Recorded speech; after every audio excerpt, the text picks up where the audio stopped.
ചേന ഫ്രൈ ആണ് ഉണ്ടാക്കുന്നത്. അത് വളരെ എളുപ്പത്തിൽ ഉണ്ടാക്കാവുന്ന റെസിപ്പിയാണ്. അപ്പോൾ ഞാൻ അതിനെ ചേന വളരെ ചെറിയ പീസാക്കി, വളരെ കനം കുറച്ച പീസാക്കി നുറുക്കി വെച്ചതാണിത്. അപ്പോൾ ചേന നമ്മൾ തൊലി കളയുമ്പോൾ ശ്രദ്ധിക്കേണ്ടത് നമ്മുടെ കൈ ചൊറിയും എന്നുള്ളതാണ്. അപ്പോൾ നമ്മൾ കൈ ചൊറിയാതിരിക്കാൻ വേണ്ടിയിട്ട് ചേന തൊലി കളയുന്നതിന് മുന്നേ തന്നെ നമ്മുടെ കയ്യിൽ ഒരു അല്പം വെളിച്ചെണ്ണ പുരട്ടിയിട്ട് ചെയ്യുകയാണെങ്കിൽ നമ്മുടെ കൈ ചൊറിയാതെ കിട്ടും.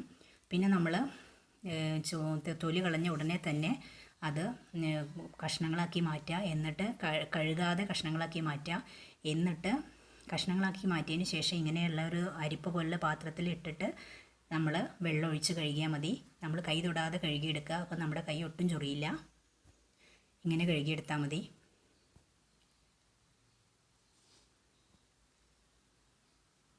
എന്നിട്ട് അത് ഈ കഴുകി വെച്ച ചേന അതിലെ വെള്ളം ഫുള്ള് വാർന്നതിന് ശേഷം നമ്മൾ അത് ഒരു പാത്രത്തിലേക്ക് മാറ്റിയിട്ട് നമ്മൾ അതിലേക്ക് ആവശ്യമുള്ള മസാല ചേർത്ത് കൊടുക്കുകയാണ് ചെയ്യുന്നത്.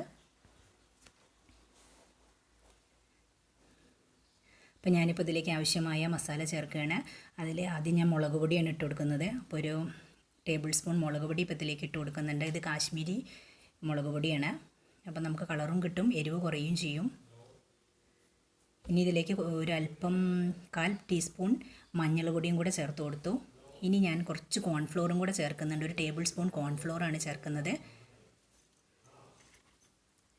ഇപ്പോൾ ഈ കോൺഫ്ലോർ ചേർക്കുന്നതുകൊണ്ട് നമുക്ക് വളരെ ക്രിസ്പിയായി കിട്ടും. അതുകൊണ്ടാണ് ഈ കോൺഫ്ലോർ ചേർക്കുന്നത്. ഇനി നമുക്ക് ആവശ്യമുള്ള ഉപ്പും കൂടെ ഇതിലേക്ക് ചേർത്ത് കൊടുക്കാം.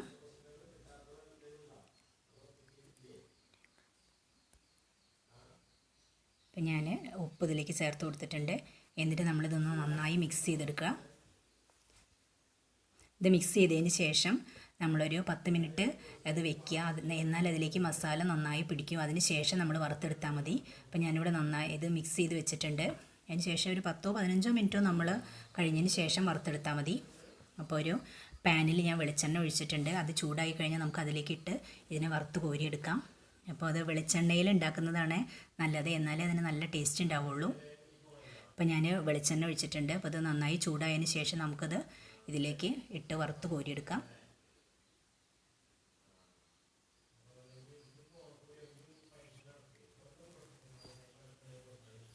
അപ്പോൾ ഇത് നമ്മൾ ഇടുമ്പോൾ ശ്രദ്ധിക്കേണ്ടത് ഓരോരോ പീസായിട്ട് എടുത്ത് അതിലേക്ക് ഇടണം. അല്ലെങ്കിൽ അത് ഒട്ടിപ്പിടിക്കാൻ സാധ്യത ഉണ്ട്.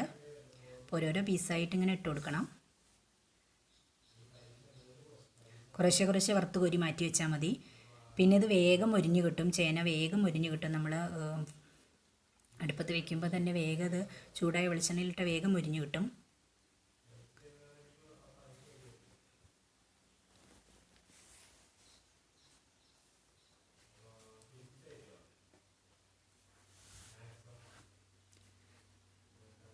അപ്പോൾ അത് ഏകദേശം മൊരിഞ്ഞ് വരുന്നുണ്ട്. നമുക്കത് വേഗം കോരി മാറ്റി വയ്ക്കാം. ഏകദേശം ഒരു ബ്രൗൺ കളർ ആവുന്നതിന് മുന്നേ തന്നെ അത് കോരി മാറ്റി വയ്ക്കാം.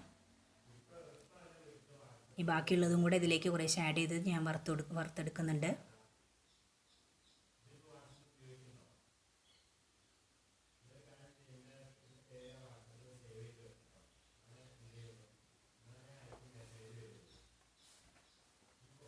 ഇപ്പോൾ ഇതിലേക്ക് ഞാനൊരു 3 പച്ചമുളക് ആഡ് ചെയ്യുന്നുണ്ട്. ഈ പച്ചമുളകിൻ്റെ നടുഭാഗം ഒന്ന് കീറി കൊടുത്തിട്ടാണ് ഞാൻ ഇതിലേക്ക് ഇടുന്നത്. എന്നാൽ ആ പച്ചമുളകിൻ്റെ ടേസ്റ്റും കൂടെ ഈ ചേനയിലേക്ക് പിടിക്കും. അതിന് വേണ്ടിയിട്ടാണ്. അതിൻ്റെ ഒരു ടേസ്റ്റും കൂടെ ഉണ്ടാവും ചേനയ്ക്ക്. ഇനി ഇതിലേക്ക് ഒരല്പം കറിവേപ്പിലയും കൂടെ ചേർത്ത് കൊടുക്കാം.